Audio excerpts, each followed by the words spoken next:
single point, you have to write the introduction part. So introduction, definition, meaning और ये जितने भी teaching skills हैं, these are not individual type, ये अलग अलग नहीं है. आप बोल सकते हो कि एक कंप्लीट लेसन प्लान के लिए आप जैसे सॉरी लेसन के लिए एक लेसन प्लान प्रिपेयर करते हैं and how to execute in the classroom system, और इम्प्लीमेंट करना है कैसे, एग्जीक्यूट कैसे करना है, ये समझते हैं. सो उस पॉइंट को जो टीचर्स नहीं जानते, दैट इज टीचर्स को नहीं पता है कि how to deal with the different type of students और how to deal with the different questions of a topic, कैसे एक टॉपिक का जो डिफरेंट क्वेश्चंस है उसको सॉल्व करें या फिर कैसे उसको बताएं, वो नहीं पता है या फिर टीचिंग देना नहीं पता है, तो उस टाइम पे माइक्रो टीचिंग को यूज किया जाता है. माइक्रो टीचिंग और माइक्रो स्केल, ये दो topic, this two topics are same, ये दोनों ही सेम है. बट माइक्रो टीचिंग का जो नोट्स था वो फाउंडेशन पार्ट है. कोई भी पर्सन आपको पूछता है कि माइक्रो टीचिंग का थोड़ा सा डिटेल्ड बताना क्या है, माइक्रो स्किल्स, आप लोग स्किल ऑफ एक्सप्लेनेशन जानते हो, क्वेश्चन प्रोबिंग जानते हो, इतने सारे स्किल्स हैं. सो इसका जो मेन ब्रांच है, दैट इज इसका जो बोल सकते हैं हम पेरेंटल ब्रांच, और जो फाउंडेशन है वो कौन है, that foundation is the micro teaching. ठीक है, सूक्ष्म शिक्षण. तो उस पॉइंट से यहाँ तक हम ड्राइव करेंगे. तो ये जो टीचिंग स्किल और माइक्रो स्किल फिर से मेंशन है, ये जो टीचिंग स्किल है ये सारे टाइप्स हैं, ये सारे टाइप्स हैं. एंड जो हमने पढ़ा था वो introduction, definition, meaning, advantage and the cycle, that means the steps including the micro teaching और द माइक्रो स्किल. इतना सारा हमने पढ़ा था, वो सारे स्टेप्स थे, टाइप्स नहीं थे. इस पीडीएफ में क्या मेंशन है, सारे टाइप्स मेंशन है जो कि इम्पोर्टेंट है आज के टाइम पे टीचिंग को प्रोवाइड करने के लिए. दैट इज एक टॉपिक है. यस बोलिए. मैंने बोला कि micro teaching and micro skill both are same. Micro teaching जो पॉइंट हमने पढ़ा था, that is the foundation part और द पेरेंटल ब्रांच. वो पेरेंटल ब्रांच है, वो फाउंडेशन पार्ट है. एंड उसमें क्या क्या मेंशन था, all about the introduction, definition, meaning, advantage and the micro teaching और माइक्रो टीचिंग का जो साइकिल और स्टेप्स, इतना मेंशन था. बट इसमें क्या मेंशन है टीचिंग स्किल्स में, टीचिंग स्किल इज ऑलमोस्ट आप बोल सकते हो it includes types of teaching skill. मतलब इसमें कितने टाइप्स के हैं, माइक्रो टीचिंग, माइक्रो स्किल और टीचिंग स्किल, सब कुछ सेम है, एक ही क्वेश्चन का पार्ट है. सो आपको अगर क्वेश्चन आए कि right about the teaching skill, तो टीचिंग स्किल भी अगर मेंशन होता है ना, तो आपको पहले माइक्रो टीचिंग के बारे में शॉर्टली लिखना पड़ेगा, सूक्ष्म शिक्षण क्या है, उसका साइकिल मेनली दे दीजिएगा, और कुछ दो या ना दो साइकिल्स दे देना, वन पेज जैसा, ऐसा introduction, definition, meaning and cycle रहेगा. उसके बाद आप टाइप्स, जो टाइप मेंशन रहेगा, that is just like skill of question probing और skill of explanation, skill of introducing a lesson, ऐसा कुछ भी एक टॉपिक मेंशन रहा, कोई भी एक skill that is Kaushal mention हुआ, तो उसके हिसाब से आपको लिखना है उसके बारे में, एंड फिर से आपको एग्जाम्पल भी देना है. ये शॉर्ट एंड लॉन्ग बोथ पे आ सकता है, दोनों पे आ सकता है. कैसे, प्रीवियस टाइम स्टिमुलस वेरिएशन एक स्किल का नाम है, स्टिमुलस वेरिएशन और स्टिमुलस रेस्पॉन्स भी बोल सकते हैं. सो उसका एक पॉइंट आ गया, और एक पॉइंट आ गया that is skill of introducing a lesson. तो दोनों चीज़ों को मिक्स करके आपको एक लेसन को प्रिपेयर करना है. सो आपको यहाँ पे पार्ट वाइज कंपोनेंट्स भी मिलेंगे, एंड ये सारे चीज़ें किस में हेल्प होगा, कौन से पोर्शन में आपको हेल्प करेगा. जब लेसन प्लान बनाना पड़ता है ना, कि different type of lesson plan अभी का टाइम पे ना उसको क्या बोलते हैं पता है, मॉडल प्लानिंग. Model planning, क्या every teachers are not same, every teacher has unique characteristics, सबका unique characteristics है, unique ideas, they have various type of ideas, और they have various things उनके पास बहुत सारे components हैं, things हैं. They know how to deal with the different situation or the difficult situation to empower students, कैसे students को motivate करना है, empower करना है. तो उस वजह से वो different types of skills को use करते हैं, या फिर डिफरेंट टाइप्स ऑफ जो भी आप मेंशन करते हो मॉडल्स को यूज करते हैं. अभी इस कंसेप्ट में क्लियर हुए कि नहीं हुए, क्लियर है, समझ आया, यस तो नो, या फिर से बताऊं मैं.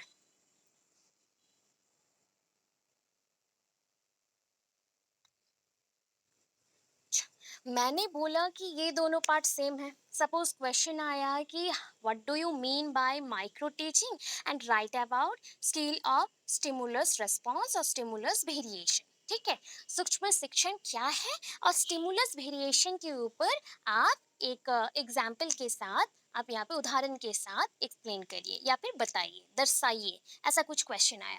सो आप पहले माइक्रो टीचिंग जो पूरा मैंने डिटेल्ड नोट दिया है ना, वो आपको फर्दर किस पे हेल्प करेगा, ओटेट सीटेट के लिए हेल्प करेगा, इसलिए उतना लेंदी है। अदरवाइज आप shortcut only introduction, definition, meaning and steps. ठीक है, स्टेप्स अगर नहीं मिला वहां पे मेंशन है, देखिएगा प्रीवियस पीडीएफ में, that is the micro teaching cycle और माइक्रो स्किल साइकिल, तो वो मेंशन है। ठीक है, तो 36 मिनट्स का पूरा मेंशन होता है एक साइकिल, उसके एडवांटेज डिसएडवांटेज भी मेंशन है। तो आपको अप्रोक्स 1 और 1.5 पेज तक उसको लिखना है। कोई भी क्वेश्चन आए, अगर स्किल ऑफ एक्सप्लेनेशन आया, कोई भी स्किल आपको लिखा गया है, फिर भी आप माइक्रो टीचिंग को पहले देंगे एज एन इंट्रोडक्टरी कंपोनेंट और इंट्रोडक्टरी कंटेंट। आफ्टर दैट आप कोई भी जो स्किल मेंशनड है एज पर द क्वेश्चन, उसको मेंशन करके एग्जाम्पल के साथ एक्सप्लेन करेंगे। क्लियर हुआ अभी? पॉइंट क्लियर हुआ? 3 टाइम्स बोल। ओके, चलो अभी स्टार्ट करते हैं। तो आपको पता चला माइक्रो टीचिंग क्यों हेल्पफुल होगा, वो फाउंडेशन पार्ट है जो यहाँ पे मेंशन नहीं है। यहाँ पे डायरेक्ट स्किल्स के ऊपर जाएंगे। स्किल्स क्यों इंपॉर्टेंट है, ऑलरेडी मैंने बोल दिया स्किल्स क्यों इंपॉर्टेंट है। कौशल से क्या करते हो? अच्छा, कोई कोई पर्सन होता है ना, वो अच्छा पढ़ता भी है एंड अच्छा कुकिंग भी करता है। सो उसके पास दो एबिलिटीज है और दो स्किल्स उसको पता है कि वो अच्छा पढ़ता है, सो दैट उसका गुड एकेडमिक करियर उसको हेल्प करेगा जॉब के लिए। इफ वो उस पर सक्सीड नहीं हुआ तो वो कुकिंग बिजनेस या कुकिंग में कोई भी बिजनेस सेटअप करके स्टार्ट कर सकता है। वैसे ही दो दो या दो से भी ज्यादा लोगों को स्किल्स पता रहता है, डिफरेंट टाइप ऑफ स्किल्स। किसी को कम्युनिकेशन स्किल अच्छा लगता है तो वो उस वे से एक अट्रैक्टिव वे से बात कर सकता है। किसी को जस्ट लाइक वेयरिंग स्किल बहुत अच्छा होता है तो वो गुड वेयर्स करता है, दैट इज अच्छे से कैरी कर सकता है कपड़ों को। किसी को फिर different type of teaching skills बहुत पसंद आते हैं, जैसे कि आप एज ए टीचर बहुत अच्छे से एक्सप्लेन करना पसंद करते हैं। तो ये डिफरेंट टाइप ऑफ स्किल्स हैं, उसके ऊपर हम चलेंगे। फर्स्ट देखिए कितने मेंशन है स्किल्स, मैं यहाँ पे टोटल 8 स्किल्स दूंगी। और भी एक्स्ट्रा 4-5 है, बट ओनली और एक्स्ट्रा अगर हमें मेंशन करना रहता तो दो करती, एंड उसको मैं नेक्स्ट बताऊंगी। पहले 8 बहुत इंपॉर्टेंट है, तो ये 8 को आप पूरा अच्छे से पानी कर लो। ठीक है, अभी आपको मैं बताऊंगी कि कौन सा पार्ट क्या क्या लिखना है, एंड उसके बाद लास्ट में मैं आपको एग्जाम्पल्स दिखाऊंगी कि कैसे लिख सकते हैं एंड कितना लिखना पड़ता है। अगर ये लेसन प्लान जैसे प्रिपेयर करना पड़ा तो कितना लिखना पड़ता है। छोटा छोटा है, फॉर्मेट जान लो, खुद का कोई भी एक टॉपिक पे फिक्स हो जाओ, उसी के अकॉर्डिंग मेंशन करना है, इतना है।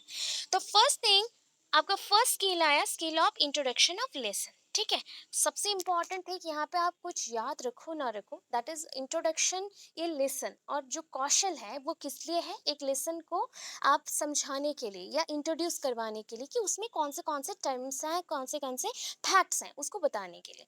तो इस पॉइंट को आप 2-3 लाइन में। यस बोले। ये सेकंड ईयर नहीं है, फर्स्ट ईयर है। आप लोग सारे फर्स्ट ईयर के ही बच्चे हो ना यहाँ पे? ओके। आप मुझे कंफ्यूज मत करो, ये सब फर्स्ट ईयर का क्लासेस चल रहा है, सेकंड ईयर का नहीं है। सेकंड ईयर का होने वाला था बट नहीं हुआ, छोड़ो। तो यहाँ पे पॉइंट देखिए, the skill of introduction of A lesson. अच्छे से समझो, ज़्यादा पॉइंट्स नहीं बताऊंगी, अच्छे से आप लोग समझिए। एक स्किल क्या है, एक कौशल है। ठीक है, कौशल किस लिए है, वन काइंड ऑफ कौशल क्या होता है, स्किल एक वन काइंड ऑफ एबिलिटी होता है। आपका एबिलिटी है कि आप एक लेसन को अच्छे से इंट्रोड्यूस कर सकते हैं। जैसे सपोज मैं अपने आप को इंट्रोड्यूस करती हूँ, my self Nandini Pradarshan Das, I have completed my education from this and I had some professional courses from this point, ऐसे करके मैंने कुछ मेंशन किया।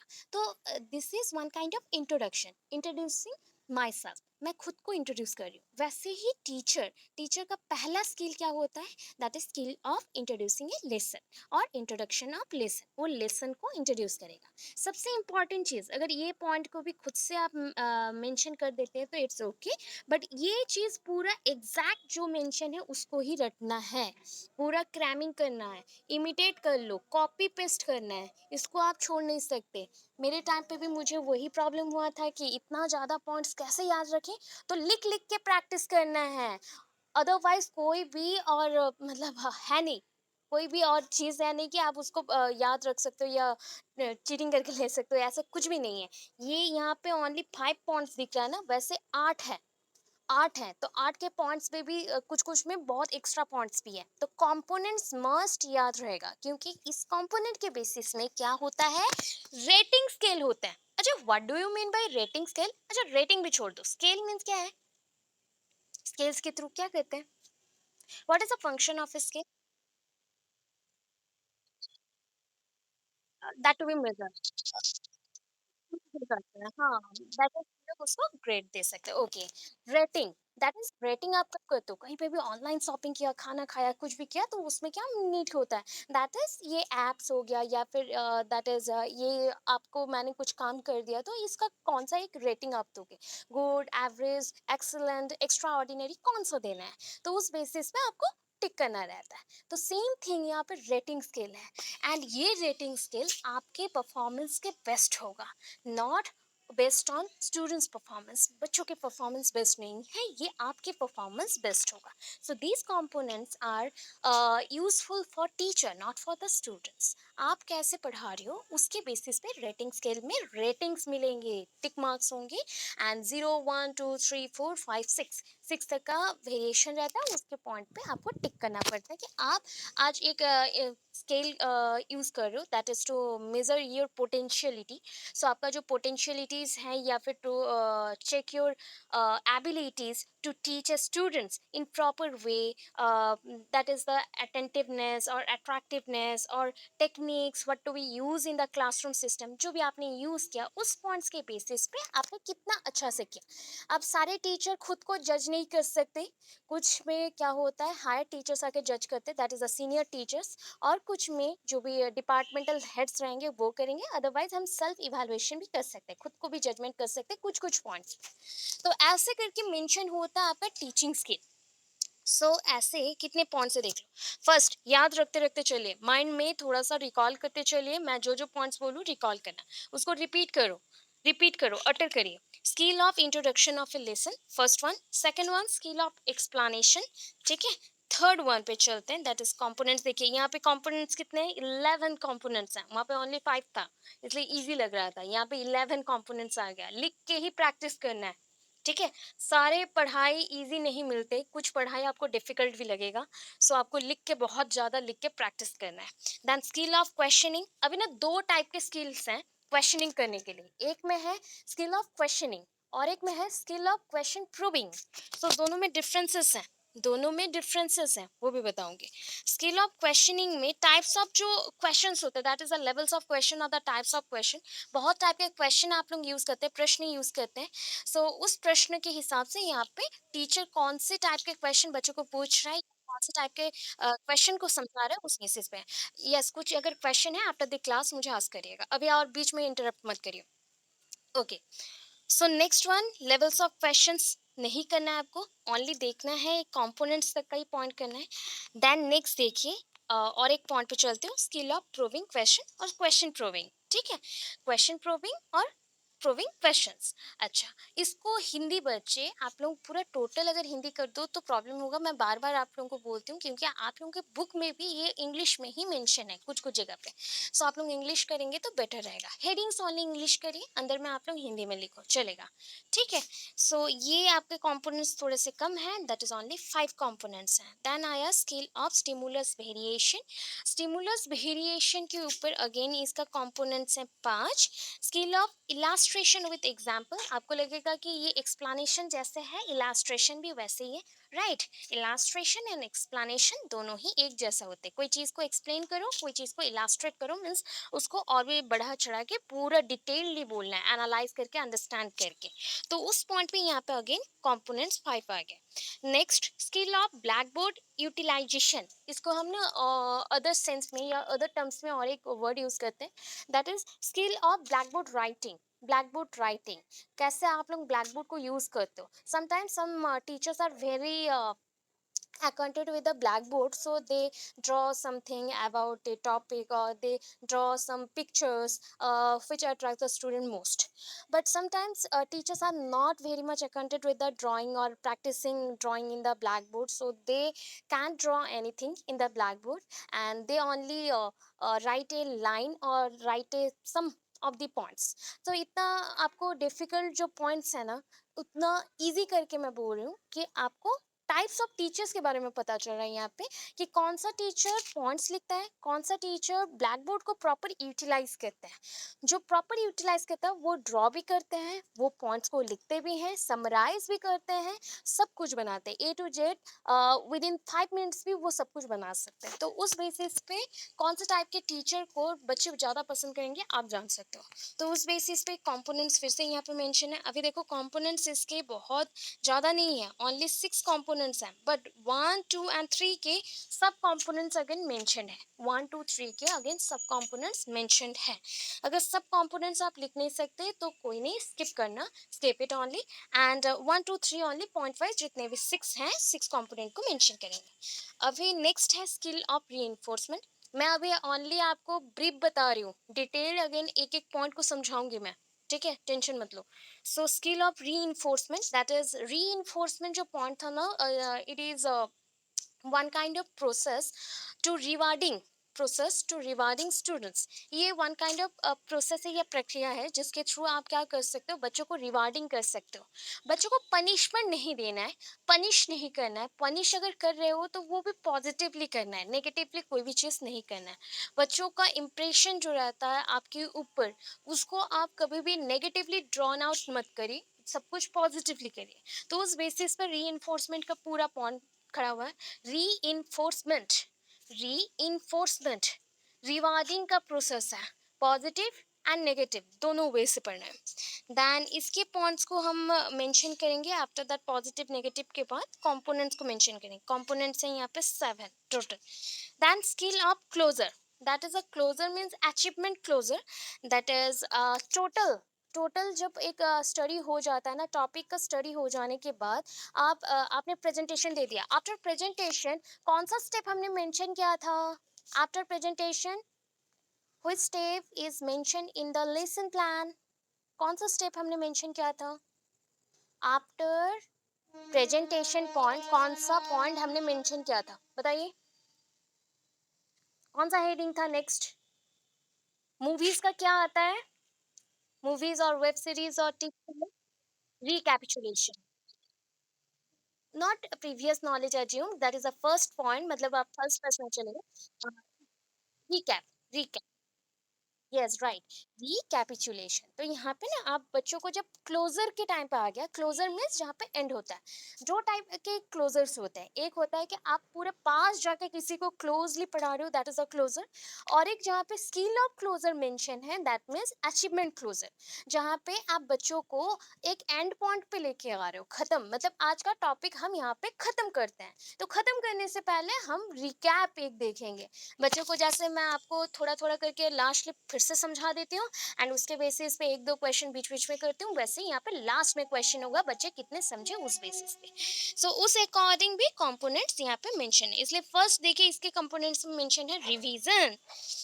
ओके, नेक्स्ट देखो skill of classroom management, skill of classroom management that includes various points. इसमें ना बहुत सारे पॉइंट्स हैं। इट इंक्लूड्स क्लासरूम एनवायरनमेंट और हाउ टू मेक और how to build a classroom environment, कैसे क्लासरूम एनवायरनमेंट को बनाना है।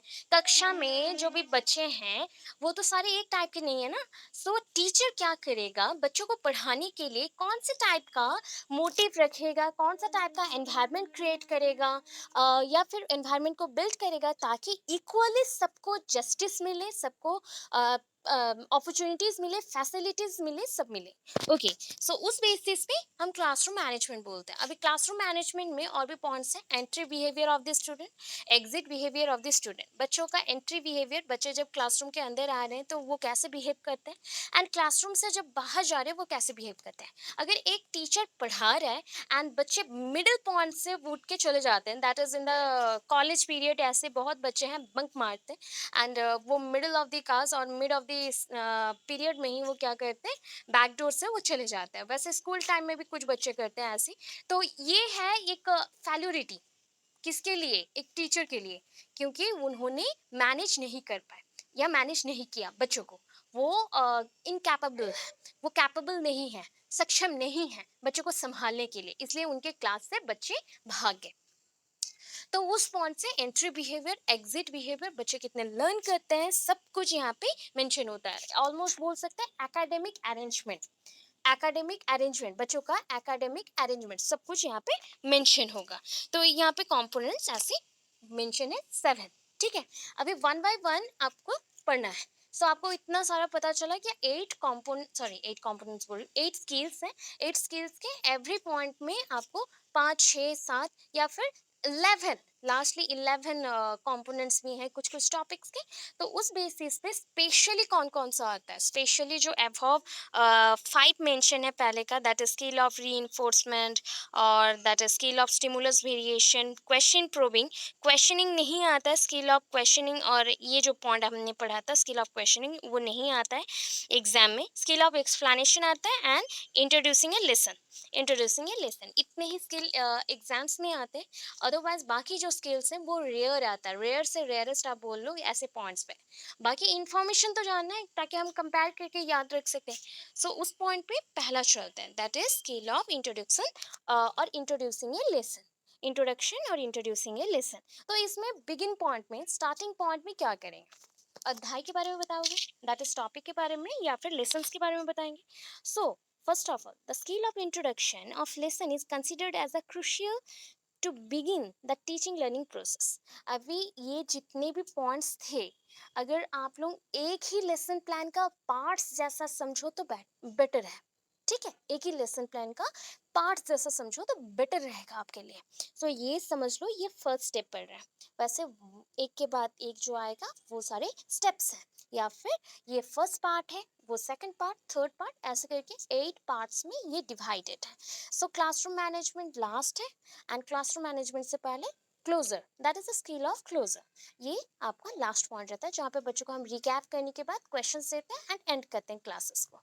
सो फर्स्ट आप क्या करते हो जब भी एंटर करते हो क्लासरूम में, तो this is your first point और द बिगनिंग पॉइंट, जहाँ पे आप अपना टीचिंग लर्निंग सेशन का या फिर प्रोसेस का स्टार्टिंग करते हैं। And in this way students will realise the need of studying the lesson. मतलब हम क्या करते थे, अच्छा अब मुझे इतना बता दो, लेसन जो हम प्रिपेयर करते थे लेसन प्लान, तो उसका स्टार्टिंग पॉइंट पे after introduction of a teacher कौन से पॉइंट्स हम मेंशन किए, आफ्टर इंट्रोडक्शन ए टीचर, उसके बाद कौन सा पॉइंट है, कौन सा हेडिंग था, मुझे याद है इंस्ट्रक्शनल, कौन सा है instructional, yes, and objectives, right. बस मेंशन होगा यहाँ पे इंस्ट्रक्शनल एड्स एंड ऑब्जेक्टिव्स। तो एड्स तो हम अभी नहीं लिखेंगे बिकॉज ऑलरेडी स्कूल्स में वो तो अवेलेबल है, तो हम एड्स नहीं लिखेंगे, फर्स्ट लिखेंगे इंट्रोडक्शन। और हम बोल सकते हैं इंस्ट्रक्शनल इंट्रोड्यूसिंग ये लेसन प्लान में इंट्रोडक्शन जो लेसन प्लान्स होता है उसमें क्या मेंशन होगा, इंस्ट्रक्शनल ऑब्जेक्टिव्स। तो इंस्ट्रक्शनल ऑब्जेक्टिव्स में आपने मेंशन किया था ऑल अबाउट द कुसा, that is the knowledge domain, understanding, application and skill.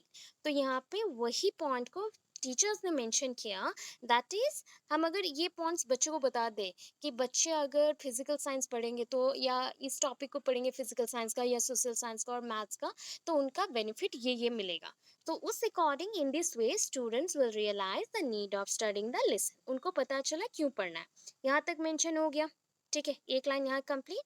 Then nextly यहाँ से introduction of lesson can be done with, कैसे स्टार्ट होता है या फिर कैसे कंप्लीट होता है, students participation via questioning, narration, story telling, demonstration mode और with use of audio visual aids. Audiovisual aids includes two type of senses, that is your audio means आप सुन रहे हो तो that is your ear, and visual that is your eye. vision के लिए आई चाहिए, तो देख के और सुन के आप याद रखते हो, ऐसी चीज़ों को बच्चों को दिखा सकते हैं कोई एक टॉपिक को इंट्रोड्यूस करवाने के लिए। जैसे कि मूवीज से पहले कुछ एड्स आते हैं, that is aids related to tobacco, tobacco जो लेते हैं, इनटेक करते हैं, इनटेक ऑफ टोबाको और इनटेक ऑफ ड्रग्स एट्सेट्रा। तो उस पॉइंट्स पे एक ब्रीफ छोटा सा समरी जैसा आपको एक वीडियो दिखाया जाता है। वैसे ही लेसन्स को जब इंट्रोड्यूस करवाया जाता है, वैसे ही एक शॉर्ट वीडियो या फिर टीचर यहाँ पे क्वेश्चन करके, जैसे कि do you know about this subject, do you know about this topic, are you thinking about this point, that is a fact और that is a principle, whatever the mention in the topic.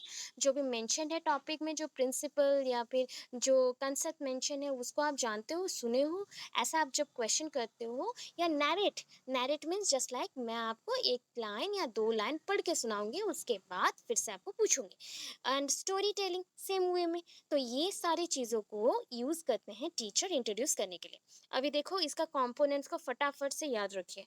attentiveness, utilization of previous knowledge, technique and devices, developing interest and motivation। Hindi बच्चे आपके book में already mention है, आप देखिएगा। Micro teaching अगर नाम से नहीं है तो माइक्रो स्किल मेंशन होगा, अगर माइक्रो स्किल भी मेंशन नहीं है तो स्किल ओनली मेंशन होगा, वो देखिएगा।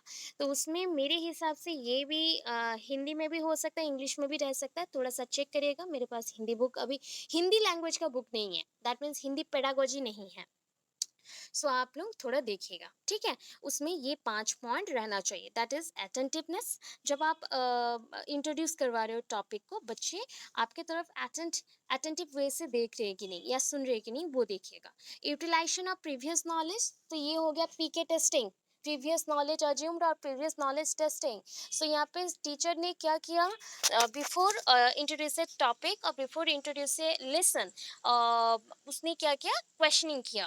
That is group of questions को आस्क किया स्टूडेंट्स को, स्टूडेंट ने यहाँ पे रिस्पॉन्स दिया, उस बेसिस पे क्या हो गया, प्रीवियस नॉलेज का यूटिलाइजेशन हो गया, utilization of previous knowledge. Then जो भी टेक्निक्स हम यूज करेंगे, टेक्निक्स एंड डिवाइसेस कितना यूज हुआ, कितने अच्छे से।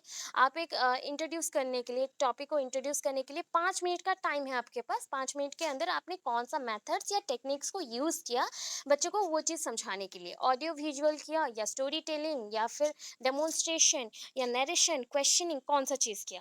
देन डेवलपिंग इंटरेस्ट, अभी बच्चों का इंटरेस्ट आपका टॉपिक का नाम सुन के या फिर आपका जो एक्सप्लेनेशन पॉइंट है, एक्सप्रेशन पॉइंट है, उसको देख के कुछ अराइज किया कि नहीं, उस चीज़ को चेक करना है। And lastly the motivation point, मतलब आपने इंट्रोड्यूस करवा दिया, टॉपिक को इंट्रोड्यूस करवा दिया, आफ्टर दैट आपने जो जो पॉइंट्स बोला, मोरल ऑफ द स्टोरी को भी ब्रीफली बताया, सब बताया, तो उससे बच्चे मोटिवेटेड हुए कि नहीं हुए। मोटिवेशन अगर हो जाते हैं तो ये पॉजिटिवली रिमार्क आएगा एंड इसमें आप ग्रेडेशन और द रेटिंग स्केल में हाई हो। अदरवाइज आप 0 to 6 के विद इन 1 2 3 4 किसी में भी रह सकते हो। तो ये आपका पहला स्किल है, ठीक है। पहला सूक्ष्म शिक्षण का जो पहला सूक्ष्म स्किल है या फिर कौशल है, उसको पढ़े।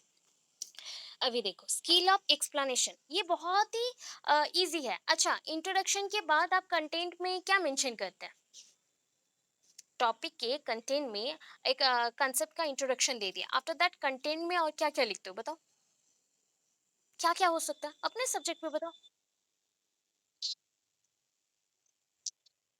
अच्छा, इंपॉर्टेंट हेडिंग्स रहेगा, और क्या रहेगा, और भी है बहुत सारे। सपोज मैंने बोला अभी कि हाँ फैक्ट्स रहेंगे, ओके फैक्ट्स, कैरेक्टरिस्टिक्स, कंसेप्ट। अच्छा, थ्योरी, थ्योरी, ठीक है ना, थ्योरी भी मेंशन होगा। एंड लॉज मेंशन हो सकते हैं, लॉज मेंशन होंगे, आइडियाज जो भी है सब कुछ मेंशन होंगे। इवन इफ अगर आप अपने बुक को अच्छे से देखो ना, वहाँ पे क्वेश्चंस भी रहेंगे, दैट इज होता है ना, एक्स्ट्रा क्वेश्चन मेंशन होता है, ये क्वेश्चन के साथ एक्सप्लेन करते हुए वो आगे बढ़ते हैं। तो ऐसे पॉइंट्स कहाँ पे मेंशन होते हैं, स्किल ऑफ एक्सप्लेनेशन में। एक्सप्लेनेशन में ये सारे डिटेल्ड हम चेक करते हैं एंड उसको एक्सप्लेन करते हैं, ठीक है, that is all about the principle. हम प्रिंसिपल में क्या मेंशन किया है, दैट इज जस्ट लाइक अगर हम एक ग्रेविटेशनल फोर्स के ऊपर है तो उसका एक हम इंफॉर्मेशन देंगे या फिर उसका एक ब्रीफ इंट्रो देंगे, एंड इंट्रो या डेफिनेशन देने के बाद उसको फिर हम क्या करेंगे, फार्मूला बेस्ड कुछ एक फार्मूला ड्रॉ करेंगे। तो ये ऐसे हो सकता है, डेरिवेशंस हो सकते हैं, जितने थ्योरीज हैं वो थ्योरीज डिटेल्ड हो सकते हैं, तो ये सारे पॉइंट्स मेंशन होगा। ठीक है, सो आपका जो भी डिजायर्ड कंसेप्ट है, प्रिंसिपल्स है, टॉपिक बेस्ड, तो पहला तो इंट्रोडक्शन हो गया एक ही टॉपिक का। दूसरे में सेम टॉपिक का ही हम बीच का पार्ट और मिडिल पार्ट को बता रहे हैं, that is a theory, facts और आइडियाज, लॉज, ये सब बता रहे हैं। तो उस बेसिस पे यहाँ पे क्या आता है, देखो ये इतना ज्यादा नहीं लिखना है आपको, ये कंसेप्ट ले लो, आप कंसेप्ट के बेसिस पे थोड़ा सा ब्रीफ बता देना, कंपोनेंट्स मस्त होना चाहिए, आपको एक्सप्लेनेशन पॉइंट मैं समझा दी हूँ, उस बेसिस पे 4 या 5 लाइंस जो आपको समझ आया अभी उस बेसिस पे लिखिएगा। ठीक है, अगर नहीं लिख पाए फिर से मुझे बताइएगा, मैं बता दूंगी। ओके, कंपोनेंट्स में भी देखो सबसे इंपॉर्टेंट है कंपोनेंट्स, क्योंकि एक्सप्लेनेशन से मुझे पता चला कि कंसेप्ट को डिटेलली बताना है, बच्चों को डिटेलली बताना है, उस पे जो भी क्वेश्चन आया, जो भी इंफॉर्मेशन आया, वन बाय वन जैसे बच्चे अंडरस्टैंड कर सके उस पॉइंट तक हमें समझाना है। इतना हो गया। अभी कंपोनेंट्स में फर्स्ट कंपोनेंट मेंशन है, that is the simple and accurate language. So ये एक टीचर का इम्पॉर्टेंट रोल होता है कि वो टीचिंग करता है, एंड बाय प्रोफेशनल और प्रोफेशनल पॉइंट वो अच्छे से अच्छे पॉइंट्स को इतना इजी वे से एक्सप्लेन कर सकते हैं कि बच्चे उसमें ग्रिपिंग दिखा सके, दैट इज बच्चों को पूरा डिटेल समझ आए। अच्छा, अभी लैंग्वेज बहुत ज्यादा मैटर करता है, पता है, अगर लैंग्वेज एक्यूरेट ना हो बच्चों को समझ नहीं आएगा। सो मैक्सिमम टाइम मैं इंग्लिश एंड हिंदी दोनों यूज करती हूँ। क्यों यूज करती हूँ, बिकॉज यहाँ पे हिंदी स्टूडेंट्स भी है। टोटल अगर इंग्लिश हो गया तो वो नहीं समझेंगे, एंड हिंदी में समझने से आप बहुत एक्स्ट्रा टाइम तक याद रखते हो, बिकॉज हिंदी मूवीज देख लो कितना फास्ट याद रख रहे हो। ठीक है, वैसे आप लोग उड़िया में भी समझते तो इजी रहता है, बट मैक्सिमम स्टूडेंट यहाँ पे हिंदी समझ रहे हैं, तो हिंदी में हम लोग बोल सकते हैं, बिकॉज कुरुक्षेत्र यूनिवर्सिटी में या फिर अदर जो भी यूनिवर्सिटीज है स्पेशली आउटर स्टेट्स के लिए हिंदी एंड इंग्लिश रहता है। ओके, तो first thing, simple and accurate language होना चाहिए। सिंपल एंड एक्यूरेट लैंग्वेज मतलब जो भी प्रोनाउंसिएशन होगा या फिर वे ऑफ टॉकिंग रहेगा, कम्युनिकेशन जो स्किल रहेगा वो प्रॉपर होना चाहिए। नेक्स्टली, इफेक्टिव कम्युनिकेशन, अभी मैंने कम्युनिकेशन बोला था, सो एक्यूरेट लैंग्वेज होगा तो उसका नेक्स्ट कंपोनेंट में क्या आएगा, इफेक्टिव कम्युनिकेशन। देन उसका नेक्स्ट पॉइंट है, that is the fluency and voice change. Suppose मैं आपको एक ड्रामाटाइजेशन मेथड से एक्सप्लेन कर रही हूँ, मैं यहाँ पे बोलूंगी I am the queen of this world, तो यहाँ पे देखो मेरा वॉइस का कितना चेंजेस आया, मॉड्यूलेशन हो गया, कितना वेरिएशन है। अभी मैं अगर बोलूँ मैंने कुछ गलत किया है, अभी बोलो इतना मैंने धीरे बोला, अभी जोर से क्यों नहीं बोला। तो हर एक स्टेटमेंट का अपना ही कुछ वैल्यू होता है, एंड अकॉर्डिंग टू दिस हमें वे ऑफ जो टॉकिंग रहता है या प्रोनाउंसिएशन रहता है वो वेरी करता है। टोन, वॉइस चेंज उसके अकॉर्डिंग होता है। तो हमारे वॉइस में क्या होना चाहिए, मॉड्यूलेशन होना चाहिए, टोन होना चाहिए, स्ट्रेस होना चाहिए, कि कौन से वर्ड को हम स्ट्रेस देखेंगे। जैसे कि होता है ना बच्चों को ये समझाने के लिए, व्हाट ए ब्यूटीफुल नेचर और what a beautiful scenery. So what a beautiful scenery, अभी व्हाट ए ब्यूटीफुल में हमने थोड़ा सा प्रेशर डाला, देन सीनरी के पास जाते जाते हम सोचने लगे कि कितना सुंदर है, दैट इज मैं पूरा एसेंट हो गई हूँ, जस्ट लॉक्ड अप हो गई हूँ ये नेचर का व्यू देख के, ऐसा टाइप का एक्सक्लेमेटरी जो क्वेश्चंस टाइप आते हैं वैसे। सो यहाँ पे वो स्टेटमेंट या क्वेश्चन टाइप स्टेटमेंट पे आप वॉइस मॉड्यूलेशन बहुत दिखाते हो। अच्छा, अभी एक स्टेटमेंट को हम बहुत स्टेटमेंट बता चुके हैं, तो उस बेसिस पे आपको मैं अगर फुल स्टॉप, कॉमा, इस पॉइंट को हटा दूं, दैट इज ये पूरा पर्टिकुलर हो जाएगा। जैसे कि मैं अगर ऐसे बोलते जाऊं फटाफट,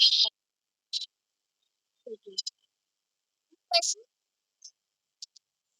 okay, any questions then ask, otherwise mute your microphone. कोई क्वेश्चन है या म्यूट कर लीजिए, बार बार ऑन ऑफ क्यों कर रहे हो माइक्रोफोन को। ओके, सो देखो ऐसे मैं अगर पढ़ दूं, question has been an integral part of teaching for more than 2000 years in ancient period. अभी देखिए कॉमा नहीं मैंने डाली,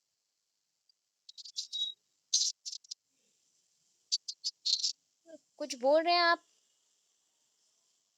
एनी क्वेश्चन।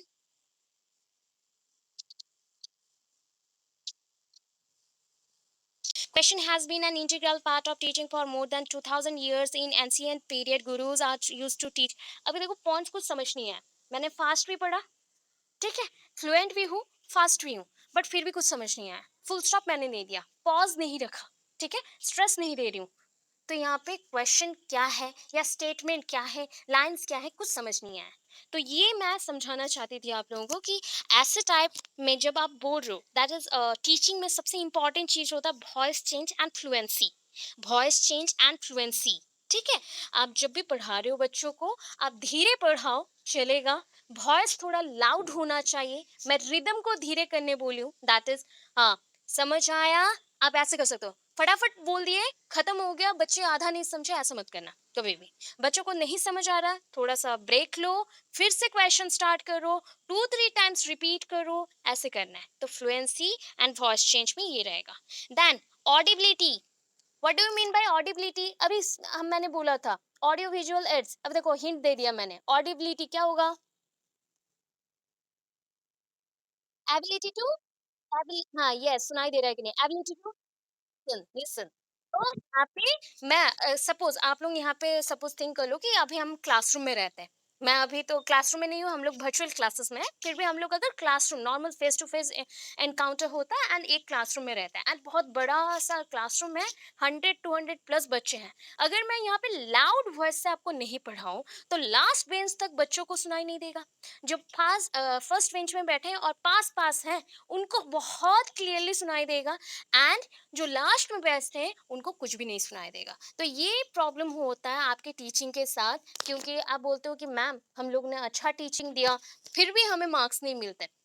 ये बेसिक पॉइंट्स हैं, बहुत सीनियर्स लोग भी यही यही पॉइंट पे गलत करते हैं कि वो लाउडली नहीं बोलते। लाउड बोलना चाहिए, आपके वॉइस को आपको और ज़्यादा थिक या थिन नहीं करना है, आप जिस रिदम से बोलो वो चलेगा, बट लाउडली बोलो, लाउडली मुंह खोल के बात करना है, ताकि आपके पूरे वर्ड्स को आप प्रोनाउंस कर सको एंड बच्चे उसको सुन सके, इजीली सुन सके, ऑडिबिलिटी।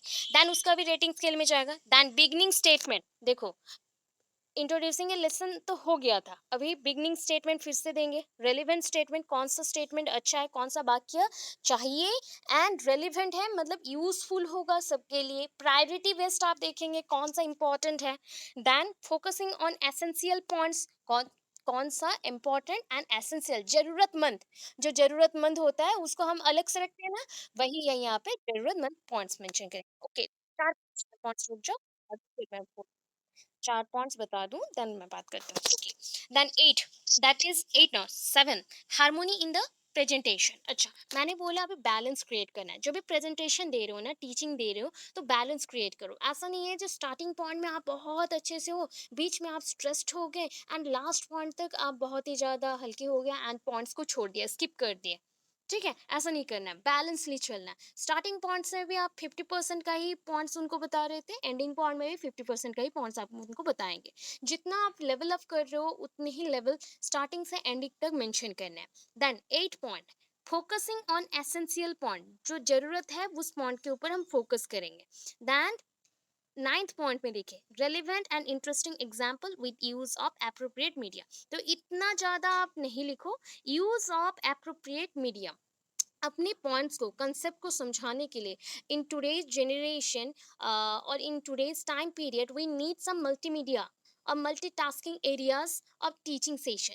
सो ऐसे चीज चाहिए टीचिंग सेशन में कि मल्टीटास्किंग हो। मल्टीटास्किंग मीन्स इससे ऑडियो भी हो, इसमें वीडियो भी हो, एंड बच्चे देख के कुछ समझे भी। दैट इज 3D मोड पे होना चाहिए, जैसे कि गिफ्स होते हैं या फिर छोटे स्मॉल वीडियोस होते हैं, कैसे हार्ट पंप कर रहा है, कैसे एक मोटर और टरबाइन घूम रहा है, कौन सा फोर्स लग रहा है, फ्लेमिंग्स का कौन सा रूल्स, थंब रूल्स चल रहा है, वैसे हम यहाँ पे मेंशन करें, राइट थंब रूल और लेफ्ट थंब रूल, जो भी आपको मेंशन करना है प्रॉपर होना चाहिए। एंड आज के टाइम पे मीडियाज को हम बहुत यूज कर रहे हैं, तो मीडियाज को मेंशन करेंगे, use of appropriate media. Then 10th point, planned repetition. Planned repetition मतलब रिपीटेशन के लिए रेडी रहना है आपको, प्लानिंग करके। दैट इज बच्चों को, एक भी बच्चों को समझ नहीं आया, फिर से रिपीट करो, फिर से रिपीट करो। ये हो सकता है कि आपको थोड़ा-सा गुस्सा आए, ये जेन्युइन सा बात है, जब हम लोग भी स्टार्ट करते थे, हमें भी होता था। बट ये पॉइंट जब आप समझ जाओ ना कि आपके टीचिंग को वो पसंद कर रहे हैं, सो दैट वो बार-बार क्वेश्चन करें कि मैम आप फिर से थोड़ा-सा समझा दो या सर आप फिर से थोड़ा-सा समझा दीजिए काइंडली। तो इस अकॉर्डिंग आपको इस पॉइंट तक जाना है कि प्लानिंग होना चाहिए एंड प्लानिंग बार-बार करो कि आपका पॉइंट रिपीट होते जाए। रिपीटेशन में रखो, अगर एक भी बच्चा समझ नहीं पाया तो रिपीट करते रहो। देन लास्टली कंक्लूडिंग स्टेटमेंट, जैसे आपने लेसन प्लान में भी दिया था concluding statement, after completion of this concept point आप कंक्लूडिंग स्टेटमेंट डालेंगे, कंक्लूडिंग स्टेटमेंट डालेंगे। ओके, अभी बोलिए सर क्या डाउट है, पूछिए। कौन सा? अच्छा, harmony in presentation and point number 9. So harmony in presentation, harmonious life means क्या है बताइए, harmonious point और harmonious life जानते हैं? अच्छा, आप वो छोड़ो, मैं हार्मोनी को थोड़ा सा इजी वर्ड में बोलती हूँ, बैलेंस्ड। बैलेंस्ड बोल सकते हैं, well balanced. Well balanced presentation, मतलब प्रेजेंटेशन को वेल बैलेंस्ड करना है। मैंने बोला कि आप आज टीचिंग दे रहे हो, ठीक है, कंपटीशन एवरी पॉइंट पे है, तो आप क्या कर रहे हो कि अच्छे टीचर बनने के लिए आपके साथ ही आपका कंपटीशन है। सो आप स्टार्टिंग पॉइंट में बहुत अच्छे से प्रेजेंटेशन स्टार्ट करते हो, फिर देखिए बीच में एक आध बच्चा अच्छा से पढ़ नहीं रहा है, तो आपका मूड खराब हो गया, उसको आपने डांट लगा दिया एंड उस दिन का क्लास बर्बाद हो गया। एंड लास्ट तक जब आप पॉइंट को प्रेजेंट कर रहे हो वो थोड़ा रेयर हो जा रहा है, मतलब प्रेजेंटेशन बहुत ही वीक हो गया एंड पसंद नहीं आ रहा किसी को भी। सो ऐसा अच्छा रहेगा या वेल बैलेंस्ड, स्टार्टिंग से एंडिंग तक एक इक्वल सीक्वेंस में जाएगा, इक्वल स्ट्रेट लाइन में जाएगा, प्रोसीड करेगा, तो ये अच्छा रहेगा। कौन सा चीज अच्छा लगेगा, विच वन? इक्वली जो वो अच्छा लगेगा। तो बैलेंस जो होता है वो होता है हार्मोनी। ठीक है, हार्मोनी इन प्रेजेंटेशन। अभी लाइफ में भी हार्मोनियस लाइफ हम लोग मेंशन करते हैं, बिकॉज जैसे ना हार्मोनियस हम लोग बोलते हैं कि हारमोनियम में एक रिदम होता है, तो आपको भी आपके लाइफ में बैलेंस्ड रिदम के साथ चलना है। तो वैसे ही यहाँ पे भी बैलेंस्ड वे में सब कुछ प्रेजेंट करना है। And ninth point, that is relevant and interesting examples, जो यूजफुल हो। रेलिवेंट हम किसको बोलते हैं, जो यूजफुल हो, दैट इज जो काम में आए। ऐसे अगर आपको एग्जांपल्स मिल जाए तो बहुत अच्छा। यस, बोलिएगा।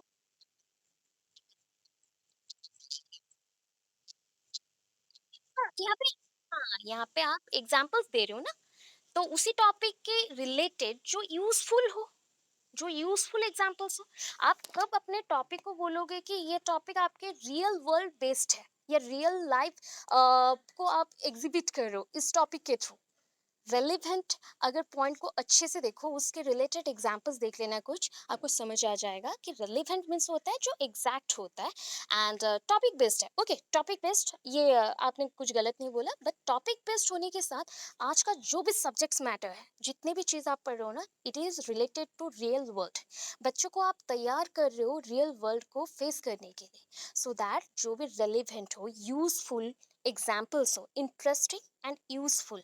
टॉपिक बेस्ड एग्जाम्पल्स बच्चों को समझाना है, किसको यूज करके, use of appropriate media.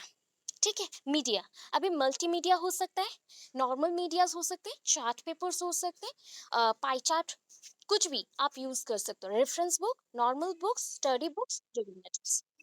Yes yes, audio, yes, audio visual ads भी आप यूज कर सकते हो। तो जो भी आप यूज करो प्रॉपर वे से एक्सप्लेनेशन देने के लिए, एग्जाम्पल्स को समझाने के लिए। टॉपिक्स तो कोई भी समझा देगा, एग्जाम्पल समझाना इजी कौन से वे में होता है, जब हम पिक्चराइज्ड कुछ भी पॉइंट्स को देखते हैं या फिर कोई भी एक छोटा सा वीडियोस भी उस पे आ जाता है, तो इजी लगता है हमें। ठीक है, तो ये पॉइंट्स क्लियर हो।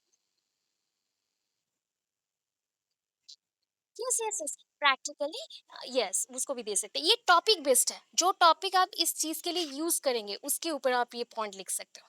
ठीक है, आप जो भी पॉइंट लिख लो ना, डेली और डे टू डे लाइफ में आप जो भी यूज करना है, डेली बेसिस पे जो भी यूज करना है, तो आपका टॉपिक कौन सा है, कौन से पेडागोजी से बिलोंग कर रहे हो, उस पॉइंट के अकॉर्डिंग देना। अभी देखो सोशल साइंस जो है ये डेली बेसिस पे आप यूज कर रहे हो, फिजिकल जो है फिजिकल मैटर बेस्ड है, मैटेरियल लाइफ है। सो आपका अगर टॉपिक हो गया कोई एक ग्रेविटेशनल फोर्स, तो ग्रेविटेशनल फोर्स आप एवरीडे लाइफ में यूज करते हो, बट ये यूजेस थोड़ा पता नहीं चलता है, तो उसके लिए डेली बेसिस का एग्जांपल आप नहीं दे सकते। ठीक है? टॉपिक बेस्ड थोड़ा-सा देखना पड़ेगा, उस बेसिस पे आप एग्ज़ाम्पल्स देना, ठीक?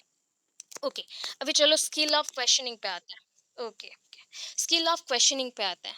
Question has been an integral part of teaching for more than 2000 years since Socrates period. ये सोक्रेटिस पीरियड से ये बताया गया है कि सोक्रेटिस वन काइंड ऑफ, आप बोल सकते हैं, एक ऐसे पर्सन थे, एक ऐसे फिलोसोफर और एजुकेशनिस्ट थे जिन्होंने बहुत सारे एजुकेशनल एग्जाम्पल्स को मेंशन किया था, और वो भी ऐसे इम्प्लीमेंट किया था कि जिससे बच्चे इस वर्ल्ड के बारे में जान सके इजीली। मेन मोटो क्या होता है पता है? कोई भी सब्जेक्ट मैटर का बच्चा अच्छे से उसको समझना चाहिए। हम आज तक अपने इस सब्जेक्ट को पसंद नहीं कर पाए क्योंकि हम उसमें डिटेल्ड अब तक नॉलेज नहीं है। जितना भी पढ़ लो डिटेल नॉलेज किसी का नहीं है, ठीक है? डिटेल नॉलेज तो ऑलमोस्ट सारे एजुकेशनिस्ट भी बोल गए हैं, उनके पास नहीं है तो हमारे पास कहाँ से आएगा? तो जितना हो सके एज पॉसिबल एज कैन हमें देना चाहिए एज अ टीचर। हम जितना कर सके उतना पॉइंट्स को आप बच्चों को समझाओ, ठीक है?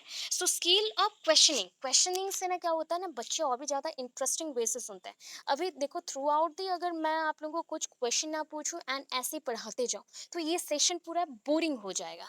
एंड मैं जो भी आपको क्वेश्चन पूछती हूँ इससे क्या होता है ना, आपका अटेंटिवनेस यहाँ पे लगा रहता है और इंटरेस्टिंग वे से आप ट्राई करते हो, मैं इसका आंसर दूंगा, मैं इसका आंसर दूंगा। तो ये जो पॉइंट है ना, ये वन काइंड ऑफ कम्पिटिटिव है। कम्पिटिटिव ग्राउंड को ये थोड़ा सा मोटिवेट कर रहा है, आपको एक्स्ट्रा एक पावर दे रहा है, इंटीग्रल पावर, जो कि जॉइंटेड वे से आपके जो एक्सपीरियंसेस को एक्सफोलिएट कर रहा है, दैट मीन्स आगे ले जा रहा है, ठीक है? एक्सफोलिएट मीन्स बढ़ाना, यहाँ पे मैं फोलिएट का सेंस अगर बोलूँ तो बायोलॉजी के अकॉर्डिंग अलग है, एंड एक्सफोलिएट यहाँ पे हो गया। एक्स मीन्स आप जान लो कि अपने आउट ऑफ द ग्राउंड आप बोल सकते हो, अपने ग्राउंड से निकल के और ज्यादा वास्ट वे से किसी चीज को बोलना। सो आपको स्किल ऑफ क्वेश्चनिंग क्या है? During the session, or during the teaching learning process you can ask any question related to your steps to the student। इतना पॉइंट तो लिख सकते हैं।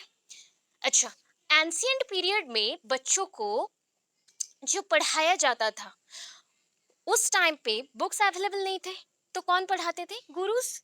एंड बच्चों को क्या बोला जाता था? शिष्यस। And the way of teaching और way of instruction should be in the Sanskrit. ये संस्कृत में था। सो अभी संस्कृत में टीचर पढ़ाते थे बच्चों को। बच्चे टोटली इंफॉर्मेशन कैसे रिसीव करते थे? कैसे रिसीव करते थे? उनके पास बुक्स नहीं था। ओरल, ओरली और लिसनिंग, ऑडिटोरी। ओरली टीचर बोल रहे हैं ना, ऑडिटोरी वो सुन रहे हैं, ओके? Auditory, auditory, okay.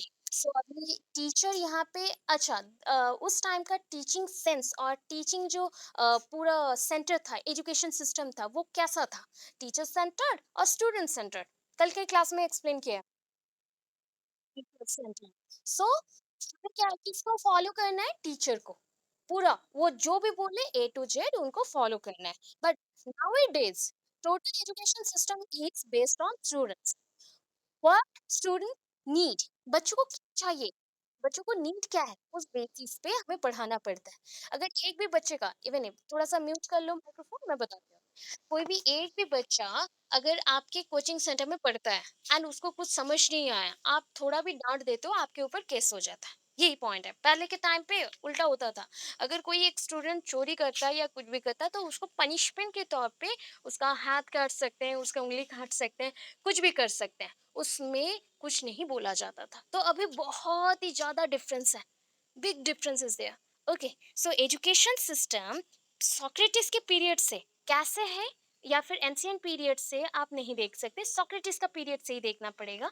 सो कैसा एजुकेशन सिस्टम है? That is based on questioning. Questioning प्रश्न उत्तर वाला। यहाँ पे हम प्रश्न करेंगे, क्वेश्चन करेंगे बच्चों को बहुत ज्यादा। किसके बेसिस पे? जो भी टॉपिक आप बच्चों को पढ़ाओगे उस बेसिस पे।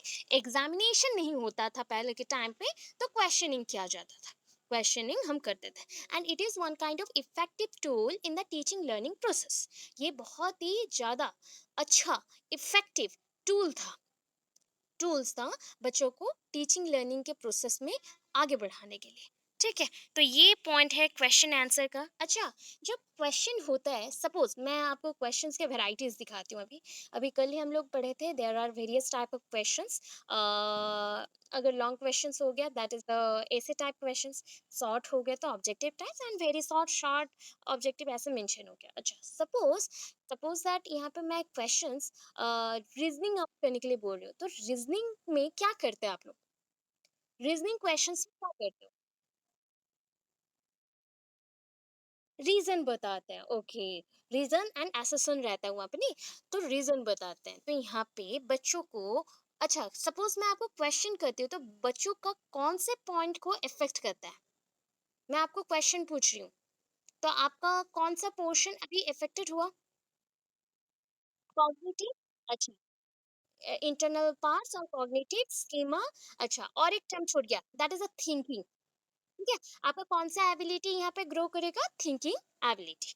थिंकिंग एबिलिटी, तो यहाँ पे बच्चों को हम कुछ एबिलिटीज पे और ज्यादा बढ़ा रहे हैं, आगे बढ़ा रहे हैं, that is the thinking, reasoning, learning, teaching, end of course in evaluation process performance को भी हम बढ़ा रहे हैं बच्चों का। ठीक है, तो ये जितना भी पॉइंट्स हैं, क्वेश्चनिंग जो होता है ना, क्वेश्चनिंग एवरी स्टेजेस में होता है, एवरी स्टेजेस में। अच्छा, आप अगर क्वेश्चनिंग लेसन प्लान में भी देखे हो, तो स्टार्टिंग पॉइंट में पीके टेस्टिंग और प्रीवियस नॉलेज अज्यूम्ड के बाद जो पीके टेस्टिंग हुआ, उसमें भी आप क्वेश्चन पूछे। अभी ड्यूरिंग द क्लासेस अगर प्रेजेंटेशन दे रहे हो, तो बीच बीच में भी क्वेश्चन पूछ रहे हो। And last point, that is after completion of the class, again recapitulation heading में आपने क्वेश्चन पूछा एंड होम टास्क भी दिया। सो हर एक जगह पे आपने क्वेश्चन पूछा। तो ये क्वेश्चनिंग 3 फेजेस में होता है। कौन से फेजेस है? अभी देखो, स्टार्टिंग हुआ, ओके मैंने हटा दिया, ओके। 3 फेजेस हैं। स्टार्टिंग फेज देखिए कौन सा होगा, मुझे बताइएगा कौन सा क्या है। मैं कलर चेंज करती हूँ, okay. So first phase is, first नहीं, मैं मिडिल फेज बोलती हूँ, ठीक है। ये हो गया आपका एक्टिव फेज। सो एक्टिव से बिफोर अगर हुआ तो उसको कौन सा एक्टिव बोलेंगे? अच्छा, हाँ, pre active, that is phase. Pre active हो गया। अगर लास्ट चलते हैं तो last, post active, post active, okay.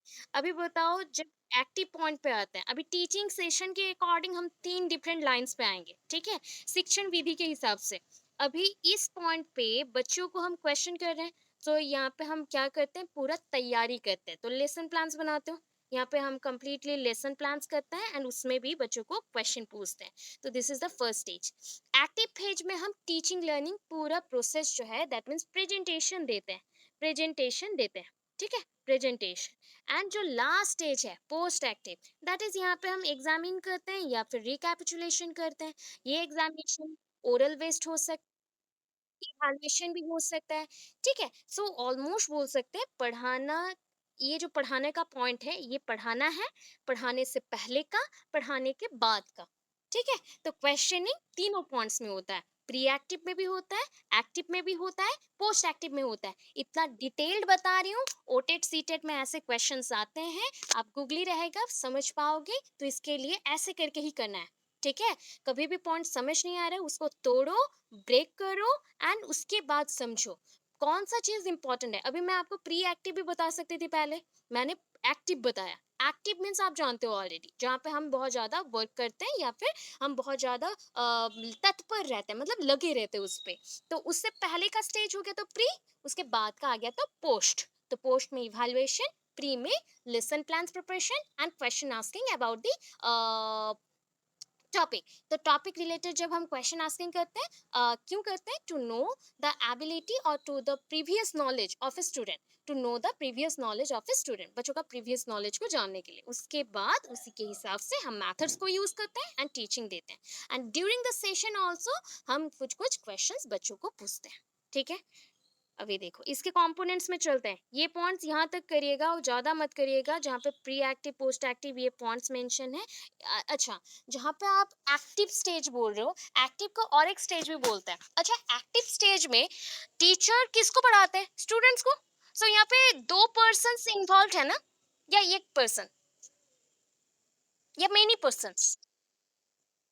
2 person people teacher activity, that means यहाँ पे दो पर्सन या दो से भी ज्यादा है। अच्छा, तब ये इंटरैक्टिव होगा या इंट्रा एक्टिव होगा? इंटरैक्टिव होगा या इंट्रा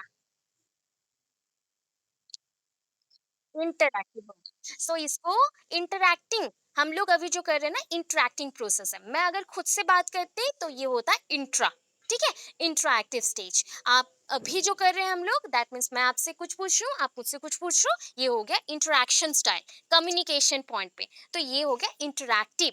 एक्टिव स्टेज को इंटरैक्टिव भी बोलते हैं। तो इंटरैक्टिव में ही हम कम्युनिकेशन करते हैं, बच्चों को समझाते हैं एंड क्वेश्चंस भी पूछते हैं। सो ये पॉइंट्स हो गया। अभी देखो इसके कंपोनेंट्स पे चलते हैं। ये जो टाइप्स ऑफ क्वेश्चंस है ना, ये फ्यूचर के लिए बहुत ही इंपॉर्टेंट है। जैसे कि इंग्लिश बच्चों के लिए एंड हिंदी बच्चों के लिए इंपॉर्टेंट है कि कौन से टाइप के क्वेश्चंस आते हैं। Close ended question, factual questions होते हैं फैक्ट्स के ऊपर। मेमोरी रिकॉल, मतलब आपका याद कितना एक चीज पे, मतलब आप कितना रिकॉल कर सकते हैं, उसको जज करने के लिए आपको पुराना कोई एक्सपीरियंस बेस्ड क्वेश्चन पूछा गया। क्या हाँ, तुम तो क्रिकेट खेलते थे, बताओ तो उस साल में कौन सा आईपीएल मैच में ये पर्सन को इतना मिला था, या फिर किसको ट्रॉफी मिला था। ऐसे अगर क्वेश्चंस आता है तो ये हो गया ऑलमोस्ट, हम बोल सकते हैं मेमोरी रिकॉलिंग। लिमिटेड डिस्कशन, मतलब हम बोल सकते हैं 1 और 2 लाइन में इसका आंसर होगा, इससे ज्यादा नहीं। मतलब लिमिटेड पॉइंट पे हम डिस्कस करेंगे, बहुत लेंदी नहीं, लेंदी क्वेश्चंस नहीं होगा। कन्वर्जेंट, कन्वर्जेंट मीन्स आप जानते हो, divergent means one two many होता है। अगर मेनी टू वन हो गया तो कन्वर्ज, मतलब बहुत सारे क्वेश्चंस के आइडियाज हैं माइंड पे, बट हम एट ए टाइम सारे को जोड़ के एक टाइप का क्वेश्चंस पूछते हैं, तो ये कन्वर्जेंट हो गया। ओपन एंडेड क्वेश्चन, जहाँ पे ओपन एंडेड क्वेश्चन होता है तो वो सिंगल लाइन में या सिंगल वर्ड में भी खत्म हो जाता है। क्लोज एंडेड क्वेश्चंस में क्या होता है कि आपको एक पर्टिकुलर अमाउंट मेंशन होगा, कि सपोज आपको 50 वर्ड्स में ही लिखना है, 100 वर्ड्स में लिखना है, तो आपको क्लोज एंडेड का मेंशन करना पड़ता है उतने पॉइंट में। अभी देखो इवैल्यूएशन और इवैल्यूएटिव, तो ये आपको जज करने के लिए रिकैपिचुलेशन पॉइंट पे जैसे आप क्वेश्चन पूछते हो ना, वैसे टाइप, मतलब आपको एग्जामिन करना है, इसलिए एग्जामिन करने के लिए मैं क्वेश्चन करूंगी। अच्छा, इन्फरेंस, कंक्लूजन ड्रॉ करने के लिए क्वेश्चन क्यों पूछेंगे? समाप्ति, कोई चीज को एंड करने के लिए, या फिर कंक्लूजन ड्रॉ करने के लिए। सपोज आप कोई एक फिजिकल और फिजिक्स के प्रैक्टिकल में है या केमिस्ट्री के प्रैक्टिकल में है, तो केमिस्ट्री के प्रैक्टिकल्स में जैसे केमिकल्स होते हैं, या फिर इंस्ट्रूमेंटेशन होता है फिजिकल प्रैक्टिकल में। So after completion of this practical work, तो टीचर वहां पे पूछते हैं कि आपको समझ आया, कौन सा कलर आया, कैसा गैसेस था, कौन सा स्मेल आया। तो ऐसा जब होता है एंड आप आंसर देते हो, तो ये हो गया आपका एक inference type, that means conclusion. आप लास्ट में आ गए जहाँ पे आप एंड कर रहे हो चीजों को, आप आंसर देने से एंड हो जाए। कंपैरिजन बेस्ड क्वेश्चन, आपको बोला गया ये उससे ज्यादा अच्छा है, क्यों है, ये उससे ज्यादा अच्छा है तो क्यों है, ऐसा रीजन आउट करने के लिए बोला गया, तो कंपैरिजन। एप्लीकेशन, जहाँ पे हम अप्लाई कर सकते हैं, आपको पूछा गया कि फिजिकल साइंस को आप कहाँ कहाँ पे यूज कर सकते हो, तो where we use the physical science, और where you can use the physical science information. So ऐसे टाइप का क्वेश्चन हुआ तो आप यहाँ पे एप्लीकेशन बोल सकते हो। डाइवर्जेंट क्वेश्चन, मतलब आपके पास एक छोटा सा इंफॉर्मेशन है, बट उससे आप दूसरे दूसरे फील्ड में डिफरेंट टाइप ऑफ क्वेश्चन पूछेंगे। ठीक है, एक टाइप का क्वेश्चन है, डिफरेंट टाइप ऑफ क्वेश्चन पूछेंगे आपको। सपोज फिजिक्स के ऊपर बहुत सारा नॉलेज है, तो आप मेटाफिजिक्स पे क्वेश्चन पूछ सकते हैं, अभी बायोफिजिक्स में भी क्वेश्चन पूछ सकते हो, केमिकल फिजिक्स में भी, और फिजिकल प्रॉपर्टीज के ऊपर भी क्वेश्चन पूछ सकते हैं। तो वेराइटीज ऑफ क्वेश्चंस आप पूछ सकते हो। अभी देखो next, higher order question. Higher order question, अभी हायर ऑर्डर क्वेश्चन होता है जो डिमांडिंग टाइप क्वेश्चन होता है। डिमांडिंग टाइप क्वेश्चन होता है जिसका नीड बहुत ज्यादा होता है, कि इस टाइप का क्वेश्चन अगर नहीं पूछते हैं तो बच्चों को कुछ भी समझ नहीं आएगा, या फिर इसका अगर आंसर देते हो तो मल्टीपल क्वेश्चन सॉल्व हो जाता है, प्रॉब्लम ही टोटल सॉल्व हो गया। लास्ट टाइप का जो क्वेश्चन है that is a problem solving, जहाँ पे आप कोई एक मुसीबत में है या प्रॉब्लम में है, एंड उसको सॉल्व करने के लिए आपको छोटे छोटे पार्ट में पहले प्रॉब्लम को डिवाइड करके देन क्वेश्चन आउट किया गया। जैसे कि आपको एक एक्सीडेंट सिचुएशन में मैं डाल दी, ठीक है, एंड अगेन मैंने मल्टीपल क्वेश्चन आस्क किया कि अगर ये एक्सीडेंट हो गया तो आप क्या क्या करोगे। सो ऐसे क्वेश्चन का आंसर आप 2-3 वे से दे सकते हो। तो ये टाइप को हमने कैसे मेंशन किया, प्रॉब्लम सॉल्विंग में, क्योंकि आप जैसे जैसे आंसर देंगे उस हिसाब से अगर आपने काम कर दिया तो आपका प्रॉब्लम सॉल्व हो जाए एंड किसी को हेल्प मिल जाएगा। तो ऐसे वेराइटीज हैं क्वेश्चंस के। ठीक है? क्वेश्चंस के ऐसे वैराइटीज़ हैं, ये सारा मेंशन नहीं करना है, ये फर्दर आपके फ्यूचर के लिए बहुत इंपॉर्टेंट है। तो types of questions, level of questions बिल्कुल नहीं लिखना है, डायरेक्ट कंपोनेंट्स में आएँगे एंड यहाँ पे कंपोनेंट्स मेंशन करेंगे। तो first component is framing of the question. तो क्वेश्चन क्यों बनाना है, क्वेश्चन क्यों सेट करना है और कौन से बेसिस पे सेट करना है, कौन से टॉपिक एंड कौन से नीड के ऊपर सेट करना है, उसको देखना है। ठीक है, देखो उसके लिए अगेन 3 पॉइंट्स हैं। पर्पसफुल, कौन से पर्पस के लिए, कौन से काम के लिए ऐसे टाइप के क्वेश्चंस आपने दिया। रेलिवेंसी, क्या यूज है, कितना यूज होगा, कितना नीड है उसके ऊपर। एंड क्लैरिटी, इसको आप कौन से पॉइंट को क्लियर करने के लिए आपने ये ऐसे टाइप के क्वेश्चन को सिलेक्ट किया है या आस्क किया है। हो गया फर्स्ट पॉइंट। सेकंड, ब्रीफ और कॉन्साइसनेस, सॉरी, कॉन्साइजनेस, ओके, कॉन्साइंस बोल दी मैंने। कॉन्साइजनेस, दैट इज कॉन्साइज मीन्स हम लोग एक बोलते हैं वन काइंड ऑफ छोटे से एरिया में अरेंज्ड हो जाने को भी हम कॉन्साइज बोलते हैं। अदरवाइज यहाँ पे बोल सकते हो कि ब्रीफ, इसलिए बोला गया ब्रीफ, छोटे पॉइंट पे, जिस पॉइंट पे आप बोल सकते हो। तो यहाँ पे छोटे पॉइंट्स पे आप यहाँ पे एक्सप्लेन करेंगे और उसके बाद ग्रामेटिकली करेक्ट, जो भी क्वेश्चन आप पूछ रहे हो ना वो ग्रामेटिकली करेक्ट होना चाहिए, बिकॉज क्वेश्चंस में इतना ज़्यादा हम लोग ज़्यादा verb या कुछ यूज़ नहीं करता है। सो सडनली आप लोग वाई और W as set of questions पूछ सकते हो, या फिर एक्सक्लेमेशन टाइप ऑफ क्वेश्चंस पूछ सकते हो, या फिर सपोज आपने कुछ एक स्टेटमेंट दे दिया उसके बाद लास्टली वाई व्हाट मेंशन कर दिया या डिस्क्राइब मेंशन कर दिया, तो इस पॉइंट पे भी क्वेश्चन पूछ सकते हैं। तो उसके अकॉर्डिंग ग्रामेटिकल थोड़ा करेक्ट होना चाहिए। थॉट प्रोवोकिंग, इस बात को समझाइए, इस पॉइंट को समझाइए। मैं एक क्वेश्चन आपको दे रही हूँ। थॉट प्रोवोकिंग, प्रोवोक करना, देखो मैंने हिंट दिया। मैं आपको प्रोवोकिंग मीन्स होता है भड़काओ, ठीक है, भड़काना किसी को, होता है ना, जस्ट लाइक मैं आपका ब्रेन वॉश कर रही हूँ एंड भड़काओ वाला स्टेटमेंट देने के लिए बाउंड कर रही हूँ, ऐसा टाइप का। अभी बोलो थॉट प्रोवोकिंग, क्या समझे, कैसे टाइप का क्वेश्चन पूछेंगे। मैंने हिंट दे दिया, पूरा हिंट दे दिया। थॉट से स्ट्राइक करिए, दैट मीन्स आप किसी पे इन्फ्लुएंस हो सकते हो ना यहाँ पे।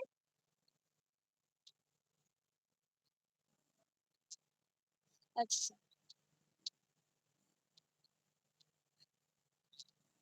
अच्छा, अच्छा, एक पॉइंट आप थोड़ा-सा करेक्ट गए हो, बट यहाँ पे क्वेश्चन आपको करना है, ठीक है? मैं आपको क्वेश्चन करने के लिए बाउंड, आप मुझे, मुझसे इन्फ्लुएंस नहीं होंगे। दैट मीन्स मेरे क्वेश्चन से आपका आंसर्स नहीं आएगा। आप क्वेश्चन करेंगे, आप टीचर हो, आप क्वेश्चन करेंगे, मुझसे आप इन्फ्लुएंस्ड हो, मेरे थॉट्स से या कोई भी थॉट से आप इन्फ्लुएंस्ड हो, ठीक है? बोले, बोले, बोले, बोले।